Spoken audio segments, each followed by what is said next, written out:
ये जो ठेका की जो परंपरा चल रही, हर चीज ठेके पे दे दी जाती है कि मिलजुल के पूरा ना घर बन भाईचारा। जाते थे। हाँ, तो काम बखत कर दिया नहीं जाए। था तेजी का। हाँ, 2 ही ठेके देखे थे बस, अच्छा। 2 ही ठेके देखे थे बस। हाँ, बाबा जिब तेरा राज था, एक ठेका था दारू वाला और एक में होया करदा नाच था। नाच था। हाँ। बहुत बढ़िया भाई, सही बात। बासण पेंडा हम्म कापण गिड़गम पेंडी घर की टूट ले ईंडी के वे मणिये खूगे अर्पण यारी पाछे छूट ले। बहुत बढ़िया भाई। घर घर नलके लाग लिए इब कैंपर आवे पानी का ईसा जुलम का आया जमाना ठेका उठ गया पानी का। बहुत बढ़िया।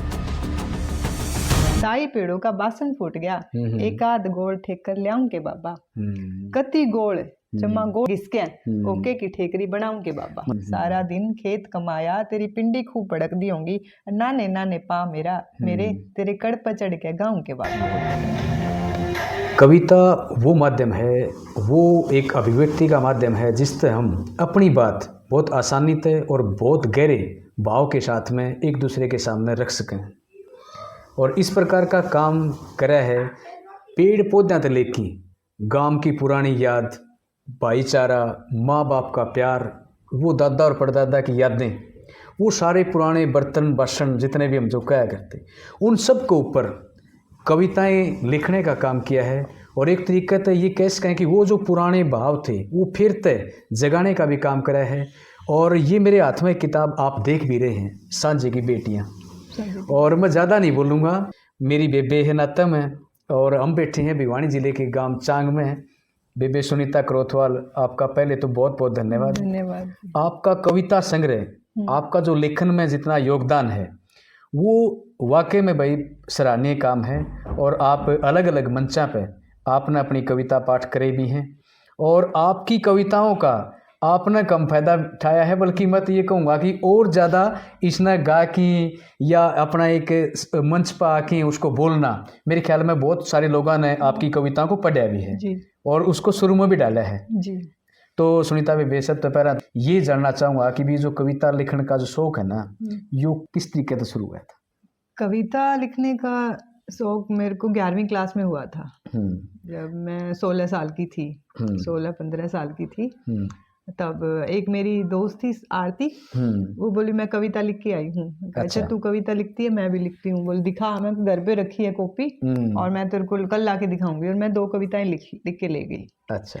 और वहाँ फिर पूरी क्लास में चर्चा हो गई। फिर सर को दिखाया और मेरे सर जो थे वो हिंदी के टीचर, वो थे अध्यापक। अच्छा। और वो इतना अच्छा लिखते थे और उनको बड़ी रुचि थी। उन्होंने कहा ऐसे बच्चों को तो मैं कई सालों से तलाश रहा था कि जो मुझे लिखने वाले बच्चे मिले। फिर उसके बाद मैंने कहानियाँ लिखी और एक उपन्यास लिखा। अच्छा। बहुत सारी कविताएं लिखी, हिंदी में लिखी तब मैंने स्टार्टिंग में। अच्छा। और इतनी लिखी कि मेरे पास 10-12 डायरी भर गई थी। एक रजिस्टर जिसमें मैंने एक कहानी लिखी थी, उपन्यास लिखा था बड़ा। तो मैंने वहाँ से शुरुआत की और इतना चस्का लगा लिखने का। हर विषय में मैं सोचती रहती थी लिखने के लिए क्या लिखूं क्या लिखूं। अच्छा। हाँ, एक तो ये मुद्दा था कि गांव में पानी नहीं आता था 15-15 दिन, एक महीना। तो मैं सोचती थी कि मैं अखबारों में लिखूं ये सारी बातें, ये मुद्दे उठाऊं। बिजली भी, हम गांव वाले लोग, हम शहर में जाके देखते वहाँ 24 घंटे बिजली है, हमारे पास 1 घंटा रात रात को बिजली आई और डिम लाइट आई, उसकी भी तसल्ली नहीं, उसकी भी वो नहीं है। तो मेरे मन में बड़े सवाल उठा करते कि मैं अखबारों में ये लिख के दूं, लेकिन कैसे, मुझे ये नहीं पता था। तो इसके बाद मतलब आपने लिखना शुरू किया? हाँ, मैंने लिखना स्टार्ट किया। हर सवाल, मेरे अंदर इतने सवाल थे, इतनी बातें थी, तो मुझे ये लग गया कि हाँ ये तो अच्छा जरिया है, मैं अपने आप को यहाँ एक्सप्लेन कर सकती हूँ। बहुत बढ़िया। शिक्षा का जो दौर था ना, आपने कहाँ तक पढ़ाई करी पूरी? मैंने यहाँ 12वीं क्लास तक तो गांव के सरकारी स्कूल में पढ़ाई की। अच्छा। फिर फिर आगे मैं फर्स्ट ईयर में वेस्ट कॉलेज में गई भिवानी। हाँ, सेकंड ईयर में मेरी शादी हो गई थी। अच्छा। बस फिर यहीं तक स्टॉप ठीक बात हो गया था। हाँ। अच्छा अच्छा, बहुत बढ़िया। सुनीता बेबे, कोई 4 लाइन फिर हो जाए कविता की, किसी एक मुद्दे पे, कोई एक विषय पे हाँ, सुनाओगे? एक मैंने ये जो ठेका की जो परंपरा चल रही, हर चीज ठेके पे दे दी जाती है, ये बात आपने बहुत अच्छी बताई कि भाई एक टाइम हुआ करता जब कि मिलजुल के पूरा ना घर बन भाईचारा, जाए थे, हाँ, तो काम बखत कर दिया नहीं करता। था तेजी का। हाँ, तो ये चीजें थी कि उस अच्छा। टाइम तेजी का कोई ऐसी नहीं थी, हम आपस में मिल बांट के ईंट ढो दिया करते है ना, वो रेत ढो दिया करते, अंदर भरत हो जाया करते, फिर वो फोड़ लिया करते ईंट वगैरह वो करने फर्श बनाने के लिए।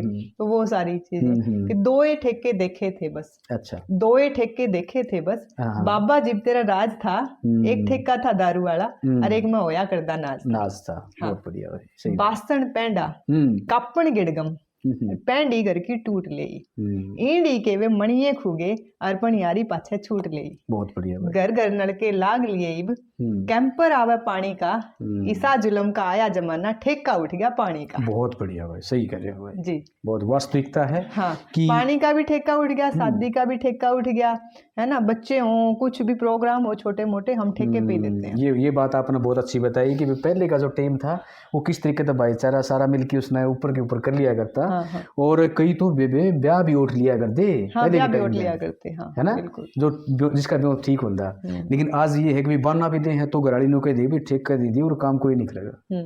ये बात सच्चाई है। बहुत अच्छी बात आपने बताई। तो सुनीता बेबी, किस किस मंच पे आपने अपनी प्रस्तुतियां दी? जैसे मैंने रोहतक आकाशवाणी में दी, अच्छा, इशारा आकाशवाणी में दी, ठीक है। और दूरदर्शन पे मेरी एक कहानी सिलेक्ट हुई है जिसपे अभी फिल्मांकन होगा। अच्छा, हाँ जी। बहुत बढ़िया भाई। और मैंने स्टेज ऐप पे दी, और वहाँ भी मैंने स्क्रिप्ट राइटिंग का भी काम किया। जी, मैंने एक उसका एपिसोड बने थे 12, उसमें अच्छा। मैंने स्क्रिप्ट राइटिंग का काम भी किया। बहुत अच्छी बात है।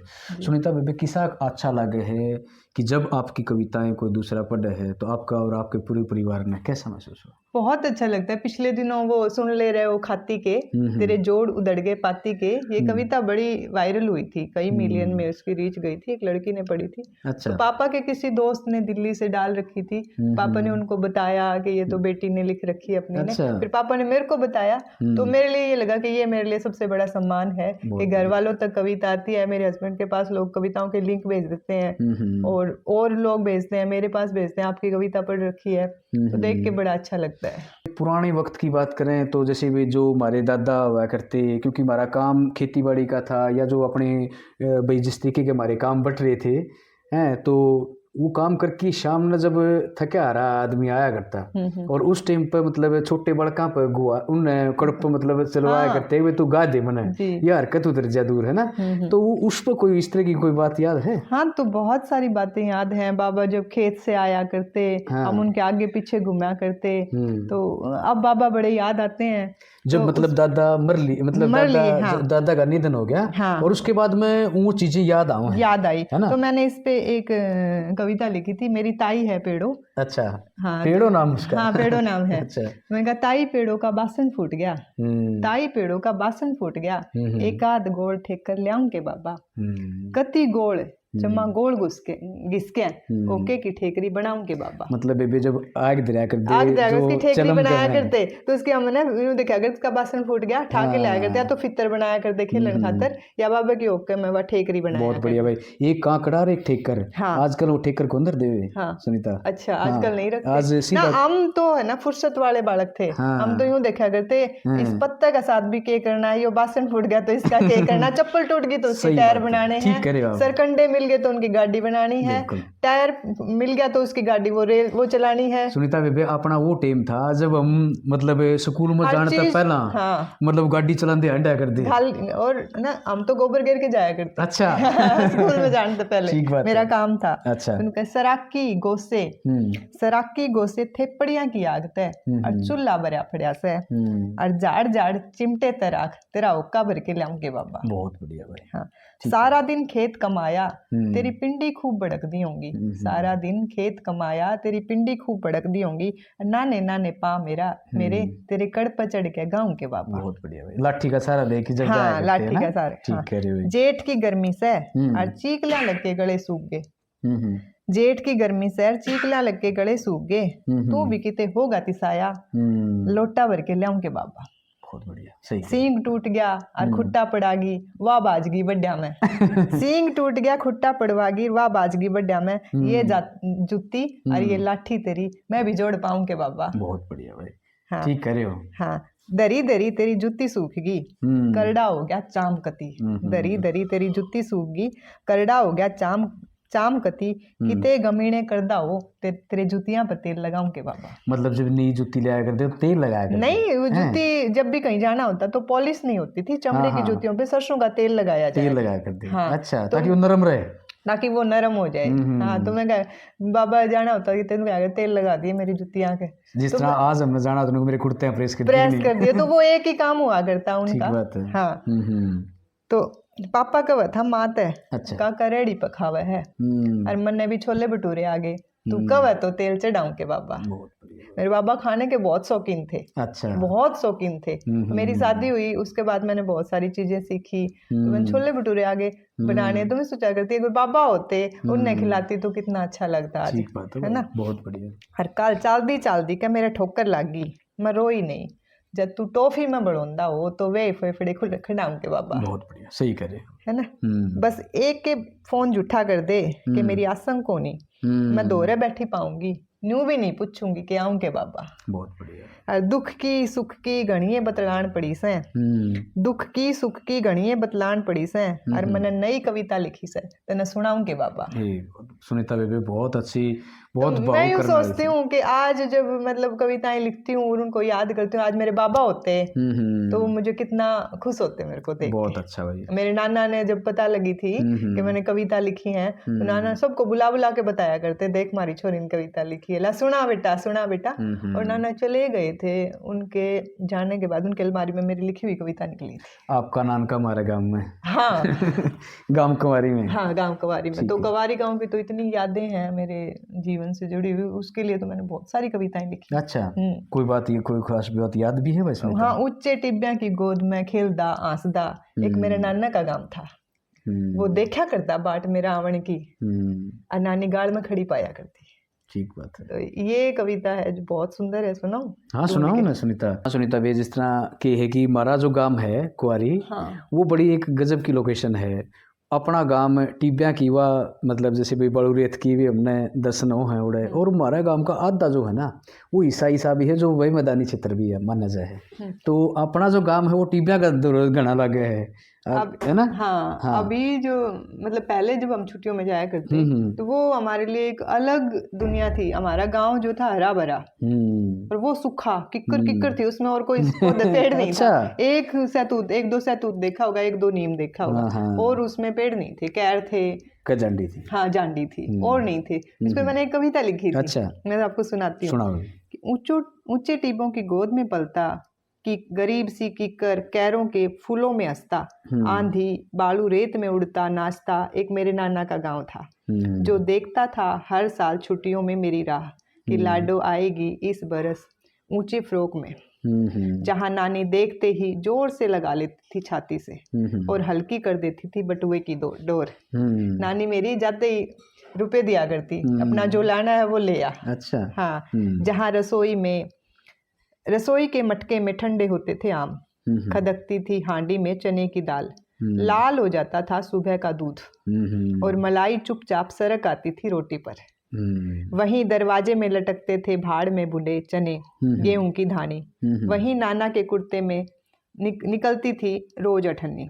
वहीं दरवाजे में निकलता था नींबू का रस। वहीं भैंसों की गंध में लिखती थी मैं सुलेख, और बढ़ा लेती थी हाथ उनकी ओर। वे चाटती हुई जताती थी मुझसे स्नेह, जैसे जानती हो वो भी मैं भी इस घर की बेटी हूँ। ठीक बात है। वहीं भीतर रोस में बड़े बड़े मटकों की पंक्तियां थी, घी शक्कर गुड़ मीठा चीनी भरे रहते थे भंडार गृह की तरह। मेरे नाना के घर में आंडी रखी रहा करती बड़ी बड़ी, एक में शक्कर एक में चीनी एक में बूरा, जो भी हुआ करता बड़े मतलब बहुत ज्यादा हुआ करता, पीपो में नहीं होता मट्टी की उनमें, हाँ भरे हुए। अच्छा। बोरी की बोरी लाया करते मेरे नाना। मेरी नानी कहा करती कि थोड़ी चीजों में कोई बरकत होती है। हाँ सही बात। हाँ, हम दौड़ते थे, और उस गांव में बल्ब हमेशा धीमे जलते थे, डिम लाइट रहा करती, पंखे रो रो के चलते थे, और लू रात 12 बजे तक पूरे टिब्बे सिर पर रख गश्त करती थी, बिखेरती थी किरकिरी हमारी आंखों में, बिल्कुल। पर हमने हवेली के छज्जे नहीं छोड़े। हम दौड़ते थे दूर फिरनी में, नाना की पगड़ी की ठंडक पर सिर रखते थे। हम सोते थे गली में कहानियों के दृश्यों के साथ। हम उठते थे प्याज की, लहसुन की चटनी, लस्सी के साथ। हम उस कच्चे आंगन को अपना घर मानते थे, अपना घर, जहाँ दूध फ्रिज में नहीं रात भर तार से लटकता था, जहाँ नानी माँ भुला देती थी और नाना मेरे लौटने पर 3-3 दिन खाना नहीं खाते थे। अच्छा। रोते रोते हुए मुझे देख फिर लौट आते थे। एक दिन नाना नहीं रहे और पूरा और गांव जिंदा रहा नानी की छाती तले। फिर एक दिन नानी भी चली गई और मेरी छाती से हट गया वह शब्द, वह गांव, वह कच्चा आंगन जो मेरा था, और हट गया सिर पर रखा हाथ। बहुत बढ़िया भाई। जब तक नाना नानी थे यूं लगा करते हैं कि हमारे 2 घर हैं, ठीक बात है ना। नहीं, बहुत बढ़िया, सही हाँ, कह रहे हो। उसके बाद फिर वो सुख नहीं आया ऐसा, मतलब यूं लगा करता। एक वो थी हवेली थी नाना की, हाँ। मामी थी वहाँ, सबके घर बारी बारी सोया करते हम। अच्छा। सबके घर बारी बारी खाना खाया करते, एक एक टाइम का, और गली में सोया करते ऐसे लाइन में खाट लगा के, कोई डर नहीं। इतना अपनापन जो कवारी में मिला ना मुझे जीवन में कहीं नहीं मिला। बहुत बढ़िया भाई, धन्यवाद भाई आपका, है ना। नहीं, वाकई में मैं उन टाइम को भूल नहीं सकती मैं, ठीक बात है। उस समय को। ठीक है। सारी इतनी मामियाँ थी, माँ के ताऊ के लड़कों की बहुएं थी, नानियाँ थी, सबके घर बारी बारी जाया करती, ठीक, बारी बारी सोया करती। बहुत बढ़िया। घी दूध किसी चीज की कोई वो नहीं लगा करती कि ये दूसरा घर है। बहुत बढ़िया सुनीता बेबे, ये आपने बात बताई और जुड़ाव भी इनमें अपना कविताओं में देखने मिला। मैं अब आप ये जानना चाहूँगा कि सुनीता कि किस किस और विषय के ऊपर आपने जैसे कविता लिखने का काम। मैंने कविताएं ऐसे लिखी कि दूब दिख गई। दूब का हमारे जीवन में कितना महत्व है। हर शुभ काम में बहू आएगी, दूब भिगो के दूध से उसके पैर धोएंगे। बटेऊ पहली बार घर आएगा, दूब से उसके पैर धुलेंगे। कोई भी पूजा होगी हमारे घर में, गंगा जल छिड़क के उसको पूरे घर में, शुभ काम के बाद, हवन के बाद, कोई आदमी मर गया उसके बाद हवन के बाद, हर पवित्र काम में हवन की पूजा की जाती है और उसमें दूध का बड़ा महत्व, दूब का बड़ा महत्व है। तो मैंने दूब पे कविता लिखी।